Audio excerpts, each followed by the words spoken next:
Hello, नमस्कार, प्रणाम भाई लोग।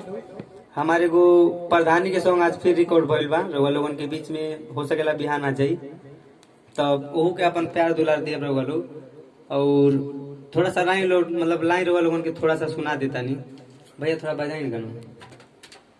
देखिए भैया हमारे होंगे रिकॉर्डिंग मास्टर, हमारे जौन गुरु जी होंगे।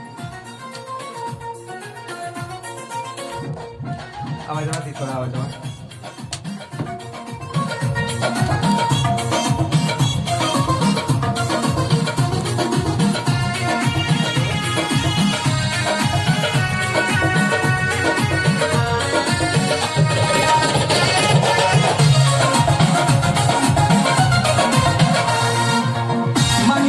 शीश चाची छूके चरनिया